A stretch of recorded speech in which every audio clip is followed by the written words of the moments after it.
আগের ভিডিওতে আমরা ইলেকট্রিক ডাইপোলের জন্য প্রাবল্য বার করেছি দুটো অবস্থানে।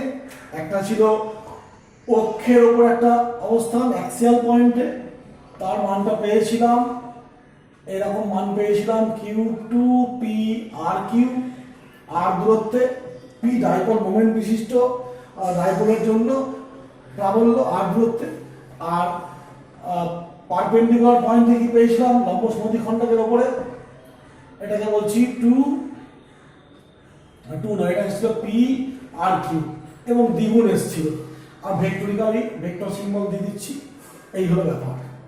আজকে আমরা নির্ণয় করব এরকম অক্ষ বা লম্ব সমদ্বিখণ্ডক নয়, যে কোনো বিন্দুতে, যে কোনো আমি যা খুশি একটা বিন্দুতে আমি প্রাবল্য বার করব।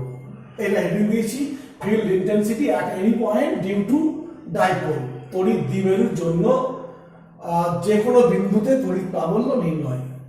তো এটা আমরা আগের দিন পেয়েছি, আজকে আলোচনায় আসছি। তো এরকম আছে, ধরলাম এটা একটা ডাইপোলের মাইনাস কিউ, এটা প্লাস কিউ, এটা হচ্ছে দূরত্ব, ওদের মধ্যবর্তী দূরত্ব কত 12, এ বিন্দু বি বিন্দু এ বি সমান 12, ডাইপোল মোমেন্টটা কত হবে 2QL, দিকটা কোন দিকে, এ থেকে বি এর দিকে, দিকটা হচ্ছে এ থেকে বি এর দিকে। আমি একটা বিন্দু, এই বিন্দু, এখানে একটা বিন্দু আছে ধরে নিচ্ছি, বিন্দুর নাম হচ্ছে পি বিন্দু, যেটা এই মধ্যবিন্দু থেকে আর দূরে অবস্থিত, এবং এটাকে বলছে আর দূরত্ব ও পিটা, আর এই কোণটা থিটা। অর্থাৎ আর বলতে পারি ভালো করে যে আর থিটা, পি অবস্থানটা কি আর থিটা, অর্থাৎ মধ্যবিন্দু থেকে আর দূরে আছে, আর ডাইপোলের অক্ষের সঙ্গে থিটা কোণ করেছে। এটাও একটা বিন্দুতে আমার, এবার এই বিন্দুটা যে কোন দিকে হতে পারে, আমি প্রাবল্য বার করব। যে ডাইপোলের মধ্যবিন্দু থেকে আর দূরে অবস্থিত পিতে ইন্টেন্সিটি বার করব, প্রাবল্য নির্ণয় করব, আর কি আছে এখানে দেখতে পাচ্ছি পি ও বি, এই কোণটা কত থিটা। এখন লক্ষ্য করে দেখো, এই পি একটা ভেক্টর, তার দিকটা কোন দিক, এই বরাবর পি এর দিকটা। আমি যদি এই পি ভেক্টরটাকে এই বরাবর আর এর এইটার এই দিকটা লম্ব, মানে এই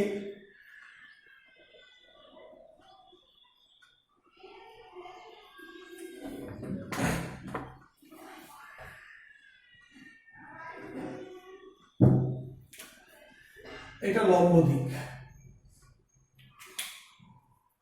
এটা পি এর দিক, এই পি এর এই বরাবর উপাংশটা কত হবে, এই বরাবর উপাংশ পি cos থিটা, আর এই বরাবর কত হবে পি sin থিটা,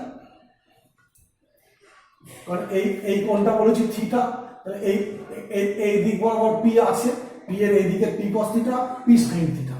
এবার লক্ষ্য করে দেখো, ছবিটা আরো ভালো করে আঁকি, এটা পি আর থিটা। লক্ষ্য করে দেখো পি অবস্থানটা এরকম ভাবতে পারি আমরা, পি অবস্থান হলো পি cos থিটা এইরকম মোমেন্টের, পি cos থিটা মোমেন্ট যুক্ত ডাইপোলের অক্ষীয় অবস্থান, অক্ষস্থিত অবস্থান এবং পি sin থিটা যুক্ত ডাইপোলের লম্ব সমদ্বিখণ্ডকের উপর অবস্থান। ঠিক কিনা বলো? এই পি বিন্দুতে আমি যদি ধরে নিচ্ছি যে এইখানে ডায়াগোনাল আছে যেটা এইমুখী, তার মানটা হচ্ছে এইটা, এইটার মতো এই বরাবর অক্ষের দিকে আছে এই অংশের জন্য, তাই এটা বলছি অক্ষের উপর অবস্থিত। আর এটা তো এরকম আছে, এই মধ্যবিন্দু এই অংশটা এরা ধরছি মধ্যবিন্দু, অতএব মধ্যবিন্দুর লম্ব, এই লম্ব লম্ব সমদ্বিখণ্ডকের অবস্থান আছে, অর্থাৎ বলতে পারি P1টা হচ্ছে এই উপাংশের জন্য অক্ষ অবস্থিত আর এই উপাংশের জন্য লম্ব সমদ্বিখণ্ডকের অবস্থিত। অতএব এরকম বলতে পারি, অতএব পিতে পি cos থিটা এর জন্য, এটা এই পি, এটা এই দুটো কি আলাদা কিন্তু, পি cos থিটা এর জন্য প্রাবল্য E1 সমান কি লিখবো, এই সিস্টেম অনুযায়ী লিখবো 1/4 pi epsilon 2p cos theta, 2 আছে p জায়গায় p cos theta by r cube, আর p sin থিটা এর জন্য কি লিখবো E2 মানে হচ্ছে 1/4 pi p sin theta by r cube, এই অনুযায়ী এটা আর কিউ আছে, আর কিউ অনুযায়ী। এখন দেখো এই ক্ষেত্রে বলেছি প্রাবল্যের দিক অক্ষ থেকে বাইরের দিকে, অতএব এর জন্য ই এর দিকটা কোন দিকে হবে, এইখান থেকে এই দিকে হবে E1 এর দিক, আর এর জন্য কি হবে 180 ডিগ্রি মানে উল্টো দিকটা, এটা E1 এর দিক বলতে পারি, E2 দিক এইটা, আর এটা বিপরীতমুখী 180 ডিগ্রি কোণ আছে, আর এদের মধ্যে কোণ বলেছি কত 0 ডিগ্রি হয়, অক্ষের উপর বিন্দুতে 0 ডিগ্রি কোণ হয়, পি এর সঙ্গে ই এর কোণটা এই হলো। অতএব এই দুটোর লব কি হবে, ভেক্টর যোগফলটা হবে নেট প্রাবল্য। অতএব পি তে নেট প্রাবল্য ই সমান ভেক্টর দেখাই E1 প্লাস E2। এবার মানটা নির্ণয় করব।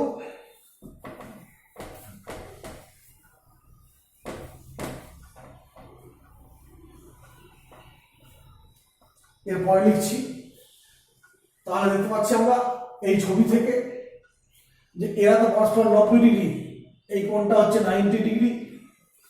অতএব লিখতে পারি E1 স্কয়ার সমান E1 square plus E2 square, E সমান E স্কয়ার সমান লিখবো 1/4 পাই এটা square epsilon 2p cos theta r Q তার square plus 1/4 pi epsilon p sin theta by r Q সবটা স্কয়ার।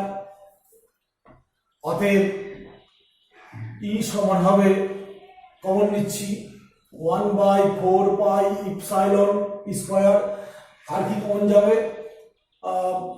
p আসবে বেরিয়ে, নিচে আর কিউ থাকবে, এটা বাইরে বেরিয়ে চলে এলো, ভিতরে পড়ে থাকলো 4 cos square theta plus sin square theta. অতএব E সমান বর্গমূল করছি, পালিয়ে যাচ্ছে এটা 1/4 পাই ইপসাইলন p, এইটা হবে আর কিউব, একটা রুটের মধ্যে থাকবে 3 cos স্কয়ার থিটা প্লাস 1, কেন এইখান থেকে একটা cos স্কয়ার নিয়েছি, cos স্কয়ার sin স্কয়ার 1, একটা নিলে তিনটে পড়ে থাকে।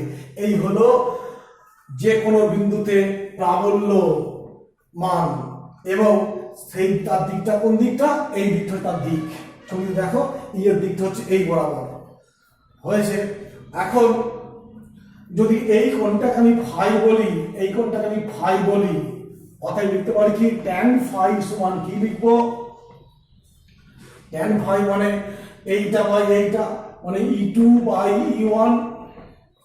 অতএব tan phi E2 by E1 এর মান বসিয়ে দিলে দেখো থাকছে হাফ tan থিটা। কেন এইটা বাই এইটা করছি, এটা কেটে যাচ্ছে, p কাটছে আর কিউ কাটছে, দুইটা নিচে থাকছে আর tan থিটা থাকছে, এরকম একটা সম্পর্ক পাচ্ছি। আর একটা ক্ষেত্রে বলতে হবে, সেটা হচ্ছে আমি এইটা বলেছিলাম জেনারেল, এটা হচ্ছে যে কোনো বিন্দুতে, অ্যাকচুয়ালি এটা হচ্ছে জেনারেল পয়েন্ট। আমি এইখান থেকে এই দুটো অবস্থান সহজে আসতে পারি। কিরকম দেখো, এই দুটো অবস্থানের ক্ষেত্রে আমি যদি এরকম ভাবি থিটার মানটা 0 ডিগ্রি এই সমীকরণে, তাহলে কি লিখবো, কেস 1 থিটার মান 0 হলে ই সমান 1/4 পাই এপসাইলন 0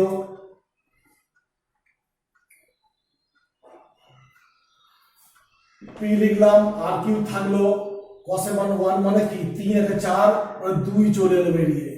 অতএব কোনটা এলো, সেই অক্ষ স্থিত অবস্থান, অক্ষ স্থিত মানটা চলে এলো। কেন, থিটার মান 0 মানে কি, এই ছবিতে থিটা 0 মানে কি পিটা কোথায়, অক্ষ বরাবর, সেই মানটা চলে এসেছে।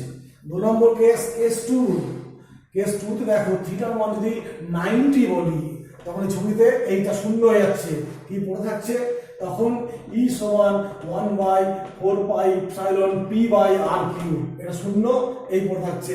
এটা হচ্ছে লম্ব দ্বিখণ্ডকের অবস্থান চলে এলো। হলো কেন, থিটা মান 90 মানে কি, এটা থিটা 90 মানে এরকম, মানে লম্ব দিয়ে অবস্থান। অতএব এটা হচ্ছে জেনারেল ক্ষেত্র। এখান থেকে আমি যে কোনো স্পেশাল ক্ষেত্রে আসতে পারছি। এই হলো ডাইপোলের জন্য যে কোনো বিন্দুতে প্রাবল্যের মান নির্ণয়।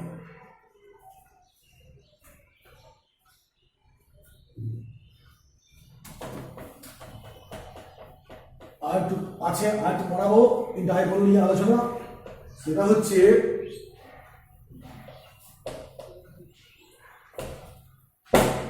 একটা ডাইপোলকে আমি সুষম তড়িৎ ক্ষেত্রে রেখে দিয়েছি। সুষম তড়িৎ ক্ষেত্র ধরছি, এরকম একটা তড়িৎ ক্ষেত্র আছে, এরকম তড়িৎ ক্ষেত্র আছে সুষম। তড়িৎ ক্ষেত্রটা কেমন, এইদিকে আছে তড়িৎ ক্ষেত্রটা সুষম।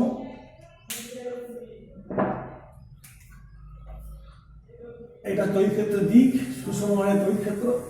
এই তড়িৎ ক্ষেত্রে আমি একটা ডাইপোলকে প্লেস করেছি, ঠিক এরকম ভাবে প্লেস করেছি। এটা মাইনাস কিউ, এটা প্লাস কিউ, ধরে নিচ্ছি এটা এ পয়েন্ট, এটা বি পয়েন্ট। এই কোণটা থিটা, অর্থাৎ একটা ডাইপোল তড়িৎ ক্ষেত্রে রাখা হয়েছে। ওদের মধ্যে ডাইপোল একটা ভেক্টর, তড়িৎ ক্ষেত্র একটা ভেক্টর, ডাইপোল মোমেন্টটা ভেক্টর, আর তড়িৎ ক্ষেত্র একটা ভেক্টর। এদের মধ্যে কোণ হয়েছে একটা থিটা কোণ। এইটা রাখলে কি হবে, না হেডিংটা লিখে একটু, যে তড়িৎ ক্ষেত্রে সুষম তড়িৎ ক্ষেত্রে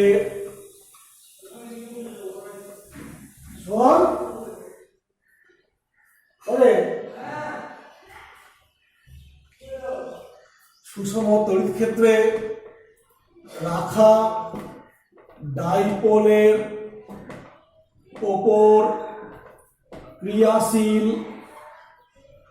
টর্ক, এটা হচ্ছে আজকের আলোচনা। সুষম তড়িৎ ক্ষেত্রে রাখা ডাইপোলের উপর ক্রিয়াশীল টর্কের রাশিমালা করতে হবে। দেখো সুষম তড়িৎ ক্ষেত্র এটা। এখন এখানে একটা ডাইপোলকে রেখেছি, এবি ডাইপোলটাকে রেখেছি মাইনাস কিউ প্লাস কিউ, আর এবি এর মধ্যে ডিসটেন্সটা কত 2l, এটা ধরে নিচ্ছি আগের মতোই। অতএব পি এর মানটা কি হবে 2ql, এর একটা ধরুন এর হলো এল এর দিকটা মাইনাস পি এর দিক, এই হলো। এখন তড়িৎ ক্ষেত্রে একটা আধান থাকলে বল অনুভূত হয়, সেই বলটাকে আমি এই বরাবর প্রকাশ করছি।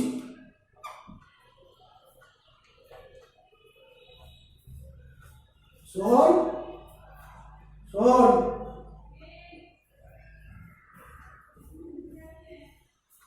এই হলো। এখন এই দিকে একটা বল লাভ করবে, এফ সমান ই কিউ জানি আমরা, আর এই বলটা মাইনাস বিপরীত বল হবে, এটা হবে কি কিউ ই, এটা এই দিকে হবে, এটা মাইনাস চিহ্ন বিপরীতমুখী।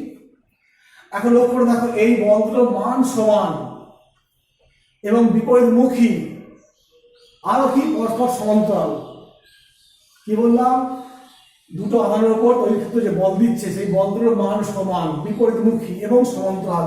আমরা জানি 11-এ শিখেছি যে সমান, সমান্তরাল, বিপরীতমুখী বলের সংস্থা দ্বন্দ্ব তৈরি করে, আর সেই দ্বন্দ্বের ভ্রামককে টর্ক বলা হয়। অর্থাৎ এই ডাইপোলের উপর একটা টর্ক ক্রিয়াশীল হবে, এখন সেই টর্কের রাশিমালা নির্ণয় করব। ছবিতে সবটাকে দিয়েছি, ই হচ্ছে তড়িৎ ক্ষেত্র, সবগুলো দিয়েছি। এখন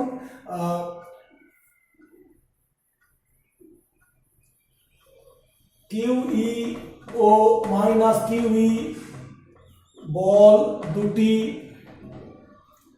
সমান সমান্তরাল ও বিপরীতমুখী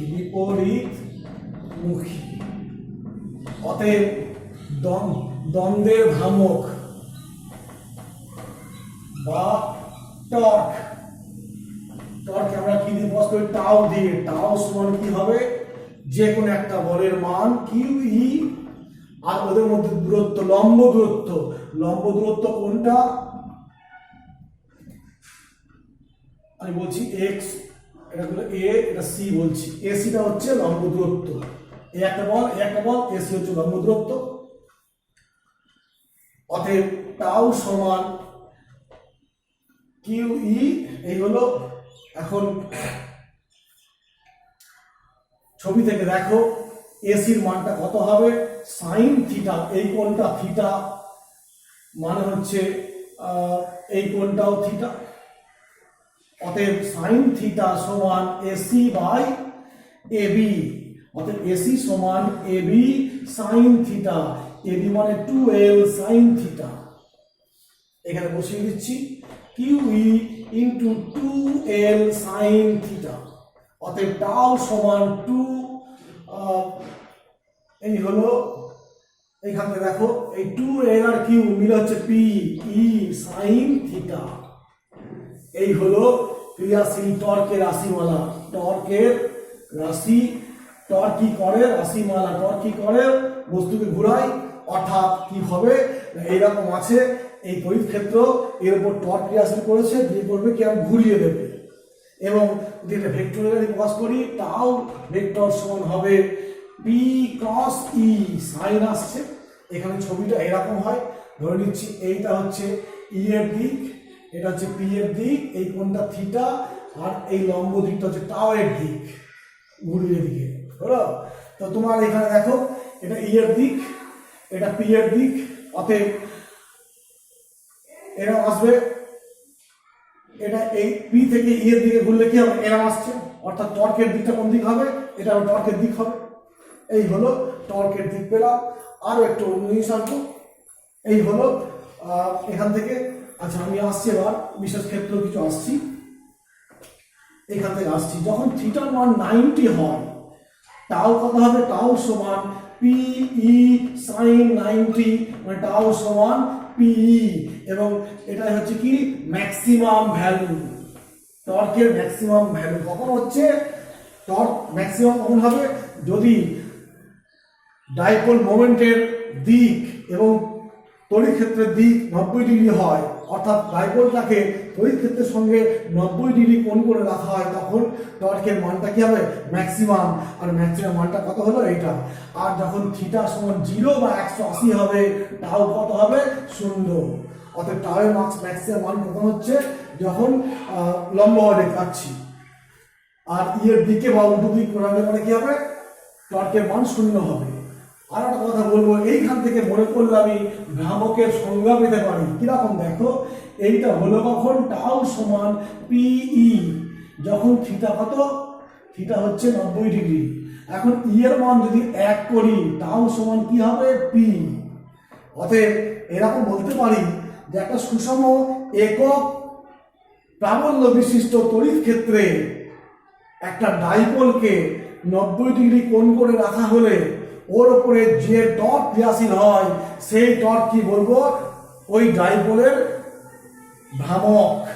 আবার বলছি, এটা হচ্ছে ডাইপোল মোমেন্ট। তো ডাইপোল মোমেন্ট, অর্থাৎ আবার বলছি, একক প্রাবল্য বিশিষ্ট সুষম তড়িৎ ক্ষেত্রে একটা ডাইপোলকে যদি সমকোণে রাখা হয় তড়িৎ ক্ষেত্রের সঙ্গে, তাহলে তার উপর যে টর্ক ক্রিয়াশীল হবে, সেই টর্ককে বলবো ওই ডাইপোলের ডাইপোল মোমেন্ট বা দ্বিমেরু ভ্রামক। ঠিক আছে? এই হলো আমাদের আজকের আলোচনা।